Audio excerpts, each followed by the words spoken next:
नमस्कार मित्रों। आज बात करेंगे भारत की मोस्ट अवेटेड जियोपॉलिटिकल मूव के बारे में। वो है परमानेंट सीट यूनाइटेड नेशंस की सिक्योरिटी काउंसिल के अंदर, जहां पर वीटो पावर चाहिए हमें भी। ये वो वीटो पावर है जो वर्ल्ड के 5 परमानेंट मेंबर्स, जिसको P5 बोला जाता है, उनके पास है। और ये पिछले 80 सालों से उस पावर को अपने हाथ में लेकर बैठे हुए हैं। 1950s में इस पावर को हमें दिया गया था, लेकिन मोहम्मद लहड़ू जो ब्रिटिश लड़कियों की जो स्कर्ट के अंदर जो लहरें होती थी उसके अंदर वो बहते रहे और उन्होंने यूनाइटेड नेशंस की सीट को मना कर दिया। अब भारत ने कुछ चेंज करने की ठान ली है। कुछ इंडिकेशंस आ रहे हैं जयशंकर जी की तरफ से। उन्होंने बोल दिया, पहली बात तो ये है कि यूनाइटेड नेशंस अब रिडंडेंट हो रहा है और ये एक ऐसी रेड लाइन है जिसको, यानी कि दे आर बिकमिंग इररेलेवेंट। और हो सकता है कि मोदी जी यूनाइटेड नेशंस की जो ये मेंबरशिप है उसे छोड़ दें, क्योंकि उन्हें मालूम है कि ये परमानेंट सीट हमें देने को तैयार नहीं है और हमारे हर मामले में ये वीटो पावर यूज़ कर लेते हैं। आप उस कंट्री का नाम सुनकर हैरान रह जाएंगे जो हमारी इस परमानेंट मेंबरशिप को रुकवा रहा है। आपके दिमाग में होगा वो तुर्की है, पाकिस्तान है, चाइना है। वेट कीजिए, नाम देने वाला हूं जो इस बार जयशंकर जी ने नाम लेकर बोला है। अब जयशंकर जी ने बोला क्या, मोदी जी का इंडिकेशन क्या था? पहली बात ये, भारत अपना खुद का यूनाइटेड नेशंस खड़ा कर रहा है। वो कैसे? उन्होंने बोला कि भारत ऑलरेडी ग्लोबल साउथ की कंट्रीज को लीड करता है। ये सारे वो डेवलपिंग नेशंस हैं जो कि ब्रांडेड लाइन के नीचे आते हैं। कंट्रीज जो इमर्जिंग इकोनॉमीज हैं, ग्रोइंग पॉपुलेशन है और अनटैप्ड पोटेंशियल है, ये सब भारत के पीछे खड़े हैं। जो हमारे जयशंकर जी हैं, उन्होंने बोल्ड स्टेटमेंट दिया यूएन के अंदर कि यूएन यूनाइटेड नेशंस एक स्टेट ऑफ क्राइसिस के अंदर है। दूसरा, वो इररेलेवेंट होता जा रहा है दुनिया में और उसकी कोई भी बात सुनने को तैयार नहीं है। क्यों? क्योंकि यहाँ पर जो एलीट नेशंस है, जिसको वेस्ट नेशंस बोला जाता है, सिर्फ इन्हीं की आवाज़ सुनी जाती है और ग्लोबल साउथ इसकी कोई बात सुनने को तैयार ही नहीं है। इन्हें इग्नोर किया जाता है, जिसके अंदर भारत है, अफ्रीका है, लैटिन अमेरिका है, एशिया की बाकी की कंट्रीज़ हैं। इनकी आवाज़ सुनाई देती ही नहीं है किसी को। और भारत ने इस सब को चेंज करने का वो प्लान कर लिया, लेकिन शुरुआत आपको लगे अभी करी है, तो आंसर है नहीं। जब कोविड-19 हुआ था, जब ये वेल्दी कंट्रीज वेस्ट के अंदर जब बॉडी बैग्स क्रिएट हो रहे थे, भारत ने एक्शन लिया, अपनी खुद की मेडिसिन डेवलप करी और हमने सबसे पहले जो मेडिसिन है वो लैटिन अमेरिका में, अफ्रीका में वहाँ भेजी, अपने लोगों को बचाने के बाद। और ये सब कुछ किया हमने फ्री ऑफ कॉस्ट। ये वेस्ट की तरह नहीं है जो बोलते हैं कि हम आपको एड भेज रहे हैं और एड भेजते भेजते एड्स भेज देते हैं। हमने गेम को ही चेंज कर दिया।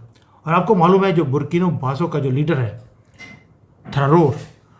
थरूर लगता है सुनने में, वैसे है वो थ्राओर। अगर मंजरी जी होती तो बोलते कि ये पहले सनातनी था, उसके बाद धर्म परिवर्तन करने के बाद थरूर से थरोर हो गया। बट एनीवेज, उसने पब्लिकली भारत को थैंक्स भी किया है।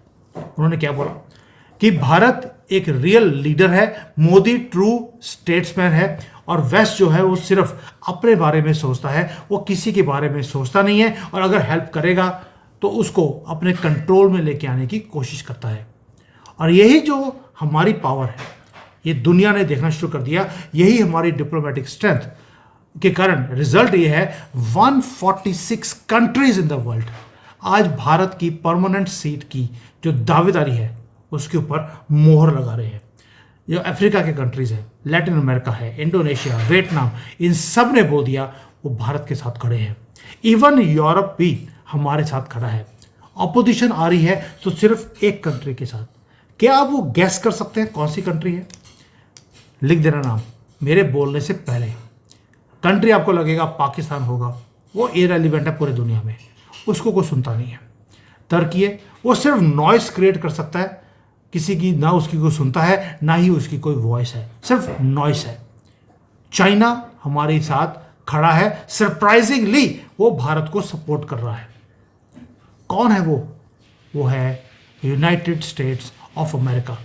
हमारी जो राइज है वो तंग कर रही है अमेरिका के अंदर जो एलिट्स हैं, जो वहाँ पर ग्लोबलिस्ट हैं, जो वहाँ पर डीप स्टेट है। अब हो क्यों रहा है?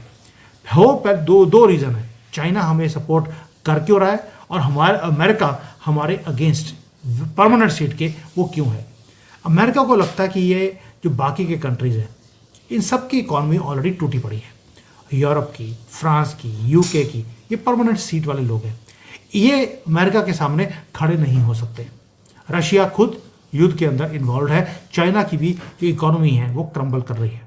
अगर भारत परमानेंट सीट पे आ गया तो वो मुद्दे लेगा जो सारे दुनिया को सूट करते हैं, ना कि जो अमेरिका को सूट करे, इसलिए वो भारत को आने नहीं देता। चाइना हमें सपोर्ट क्यों कर रहा है? उसका रीज़न है चाइना की इकॉनमी डाउन है। अगर उसने हमारी कंपनियों को आज अलाउ किया है कि वो ऑपरेट कर सकती है चाइना में, उसका रीज़न है कि भारत की मार्केट चाइना को चाहिए। हम दुनिया के लार्जेस्ट कंज्यूमर मार्केट ऑलरेडी बन चुके हैं। अमेरिका को डर है, चाइना को ज़रूरत है। और दूसरा, अमेरिका की जो जीडीपी है उसके ऊपर लोन इतना ज़्यादा है कि उसका इंटरेस्ट भी वो पे नहीं कर पा रहा। 800 से ज़्यादा जनरल्स जो थे पूरे दुनिया में जो बिछाए हुए थे सबको वापस बुलाया है। काफ़ी लोगों को उसने जॉब से बाहर निकाल दिया, बाकियों की सैलरी काट दी है। ऊपर से आपको मालूम है कि वहाँ पर फंडिंग मिल नहीं रही। डोनाल्ड ट्रंप ने डिक्लेयर कर दिया ही has no funds for subsidies, यानी कि अमेरिका का जो एम्पायर है वो क्रम्बल कर रहा है। और यहीं पर जयशंकर जी ने मास्टर स्ट्रोक वहाँ पे खेला है यूनाइटेड नेशंस में। वहाँ पे क्या बोला है कि अगर आप भारत को परमानेंट सीट में अकोमोडेट नहीं कर सकते तो हमें प्रॉब्लम नहीं है, हम यूनाइटेड नेशंस को छोड़ने को तैयार हैं और अपना नया यूनाइटेड नेशंस हम खोल भी लेंगे। मुझे याद है कि मैंने 2-3 साल पहले एक भविष्यवाणी सुनी थी कि 2028 में या 29 में यूनाइटेड नेशंस का जो ऑफिस है वो अमेरिका से निकलकर वो भारत में शिफ्ट होने वाला है और उसकी लोकेशन मुंबई होगी। मुझे तब लग रहा था ये पॉसिबल नहीं है, बट मुझे आज लगता है कि जयशंकर जी ने इंडिकेशन दिया है कि यूनाइटेड नेशंस का नया नाम ग्लोबल साउथ फोरम हम बना सकते हैं। और इस स्टेटमेंट के साथ ही यूनाइटेड नेशंस की जो पूरी नींव है आपने हिला कर रख दी। आप सोच के देखिए, बीसीसीआई आईसीसी के अंदर आता है अंडर, लेकिन आईसीसी बीसीसीआई को फॉलो करने लग जाए क्योंकि वहाँ पर पैसा है और वहाँ पर पावर है। और यही लॉजिक आज यहाँ पे लग रहा है कि ग्लोबल साउथ यूनाइटेड नेशंस को लीड करेगा। क्यों? क्योंकि ग्लोबल साउथ जो है एक अल्टरनेट प्लेटफॉर्म 150 कंट्री से ज़्यादा का अगर बन जाएगा तो यूनाइटेड नेशंस यूजलेस हो जाएगा, क्योंकि यहाँ पर न्यूक्लियर ऑप्शंस भी हैं, इकॉनमी है, राइजिंग इकॉनमीज हैं ग्लोबल साउथ के अंदर, और रॉ मटेरियल की भरमार है। सारे मिलकर एक दूसरे से काम भी करना चाहते हैं और इसीलिए यूनाइटेड नेशंस में आज डर का माहौल है। दूसरा, हमने अपनी पावर दिखाई यूनाइटेड नेशंस की मीटिंग के टाइम पर, क्योंकि भारत अब रुक जाएगा ऐसा हो नहीं सकता। जयशंकर जी ने क्या किया, वॉशिंगटन में डोनाल्ड ट्रंप के नाक के नीचे ब्रिक्स की मीटिंग रख ली inside United Nations. United States ने बोला आप ये काम नहीं कर सकते, ये अलाउड नहीं है, और जयशंकर जी ने बोला भाड़ में जाओ, हमने जो करना है हम करके छोड़ेंगे। Brazil, Russia, India, China, south Africa, ये सभी ने मिलकर एक मीटिंग किया यूनाइटेड नेशंस के ऑफिस के अंदर। और ये वो कंट्रीज हैं जो आज 80% से ज़्यादा कंजम्पशन ऑफ द वर्ल्ड को गवर्न करती हैं, और ये वो कंट्रीज हैं जो डी-डॉलराइजेशन के ऊपर काम कर रही हैं, अपनी अपनी करेंसी में काम करने के लिए वो तैयार है, कर भी रहे हैं। और यही चीज़ें हैं जो अमेरिका का वर्स्ट नाइटमेयर है। अब आते हैं, ये सारा कुछ हमने कर लिया जो यूएन में किया है, लेकिन जो एक करंट रूल है, ये जो वीटो पावर का जो युद्ध है, इस वीटो पावर को, ये जो वीटो पावर है वो हर चीज़ को ब्लॉक करती है। चाइना ने इसे हमेशा ही यूज़ किया पाकिस्तान को सपोर्ट करने के लिए, उनके उग्रवादियों को सपोर्ट करने के लिए, और अमेरिका ने सिर्फ अपने इंटरेस्ट को सेव करने के लिए, जहां पर उसकी हेजीमनी को टच करता था, इस वीटो पावर को मिस यूज़ किया। चाइना यूज़ कर रहा है, अमेरिका मिस यूज़ कर रहा है, और भारत ने बोलना शुरू कर दिया इसके अंदर एक चेंज आना चाहिए। 5 की बजाय 6 या 7 मेंबर होने चाहिए, और जो मेजॉरिटी होगा, यानी कि जो 6 या 7 में जो ज़्यादा वोट आएगी वही रूल बनेगा। ये नहीं कि एक कंट्री ने बोल दिया मैं तो मानूंगा नहीं, वही चलेगा, ऐसा नहीं चल सकता। यानी कि एक dissenting vote can not kill a resolution. ये रिफॉर्म पास होगा एंड मोदी जी इसी के पीछे लगे हैं। क्यों?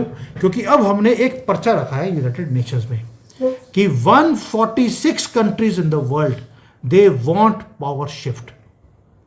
अगर वेटिकन के अंदर 700 सालों के बाद नाइटहुड दोबारा से रीइंस्टेट हो सकती है, ट्रंप दुनिया को बोल सकते हैं कि भाई जल्दी से क्रिश्चियनिटी को स्प्रेड करो वरना मुसलमान के जानवर, ये जिहादी, ये पूरे देश को, पूरी दुनिया को ये जहन्नुम बना देंगे, नरक बना देंगे। तो क्या यूनाइटेड नेशंस के अंदर चेंजेस नहीं आ सकते? और यही चीज़ें हैं जो भारत कर रहा है। हम कोई प्रोटेस्ट नहीं कर रहे, हम कुछ नहीं कर रहे, हम सिर्फ एक बात बोल रहे हैं, जो साडा हक है वो इत्थे रख, वरना हम अपना यूनाइटेड नेशंस बनाने की पोजीशन के अंदर है। दोस्तों आज आप सोच के देखिए, आपने कभी सोचा था कि चाइना जैसी कंट्री आपको सपोर्ट करेगा? कभी नहीं सोचा था। और यही भारत की राइज है, जहां पर चाइना ने हमारे साथ एग्रीमेंट्स कर लिए, बॉर्डर के ऊपर तनखी कम कर दी, पाकिस्तान को सपोर्ट करना बंद कर दिया, और चाइनीज जो लोग हैं आज सड़कों पे भारतीयों के अगेंस्ट हैं क्योंकि हम इनकी जॉब्स लेते जा रहे हैं। दूसरा, हमने इनकी इन्वेस्टमेंट्स को अपने कंट्री में अलाउ किया है। क्यों? क्योंकि हमें मालूम है कि इनके पास पैसा है, दिमाग नहीं है, और चाइनीज़ को मालूम है कि भारतीयों में दिमाग है। अगर इनके साथ मिलकर काम करेंगे तो ये भारतीय जिन्होंने अमेरिका को राइज करवाया, ये चाइना को भी राइज करवाएंगे। डिस्पाइट इस टाइम पर चाइना में 40% से ज़्यादा लोग जॉबलेस हैं, पैनिक हो रहा है। ये प्रूफ है कि चाइना भी नीचे जा रहा है और पावर शिफ्ट रियल टाइम में हमारे सामने होती हुई हमें दिखाई देती है। इसी चीज़ों को फायदा लेते हुए मोदी जी ने अनाउंस कर दिया यूनाइटेड नेशंस में से बाहर निकलना पड़ेगा, हम निकल जाएंगे, हम अपना ही एक पैरेलल सिस्टम वो बनाने वाले हैं। और हमें अब आप रोक नहीं सकते क्योंकि ये उगता हुआ ये सूरज है। हमारे रास्ते में ऑब्स्टिकल्स अब मैटर नहीं करते, अब हम राइज करेंगे। और मोदी जी ने जीपीएस का नाम भी चेंज कर दिया। ये ग्लोबल पोजीशनिंग सर्विस जो होती थी जीपीएस, मोदी जी बोले जीपीएस एक्टिव है, लेकिन ये आपकी गाड़ी वाला जीपीएस नहीं है। जीपीएस का नया नाम है ग्लोबल पावर शिफ्ट। ये अमेरिका को एक ऐसे चौराहे पे लाकर खड़ा कर दिया है, ऐसे क्रॉस रोड्स के ऊपर, जहां पर उसकी पोजीशन को जो है, उसकी जो दबदबा है, वो जो जितना कम होता जा रहा है उतना भारत उस स्पेस को भरता जा रहा है। इसलिए हमने भी 150 कंट्रीज को अपने साथ लाकर एक पर्चा दाखिल कर दिया है, वी वांट आवर हक। और जो वेस्ट है, जिसने पिछले 100-150 सालों से पावर को अपने हाथों में पकड़ के रखा था, वो एरा उनके हाथों से निकलता जा रहा है, वो एंड हो रहा है। 21st सेंचुरी एशिया की है, ये मोदी जी बार बार बोल चुके हैं। चाइना को दिखता है कि अगर भारत के साथ हाथ मिलाया उसका सर्वाइवल है और राइज भी करेगा। और जो ये नया ग्लोबल सुपर पावर, नहीं ग्लोबल पावर की बात कर रहा हूं, सुपर पावर वो है जो दूसरों को अपने अंदर कंट्रोल करके रखता है। हमारा इंटरेस्ट नहीं है, हमारा इंटरेस्ट है ग्लोबल पावर का। जो ग्लोबल पावर, जो उस पावर को ग्लोब के सभी कंट्रीज के लिए यूज करे, हम अपने लिए भी यूज करेंगे और बाकियों की तरक्की के लिए भी यूज करेंगे, जैसे कोविड-19 में हमने करके दिखाया। और ये हमारी आंखों के सामने आपको होता हुआ दिखाई देगा। और 2029 से पहले जो भविष्यवाणी है कि यूनाइटेड नेशंस का ऑफिस वो भारत में, मुंबई में खुलेगा। मुझे लगता है धारावाही जो तोड़ी जा रही है उसी की निशानी है। थैंक यू, जय हिंद, वंदे मातरम।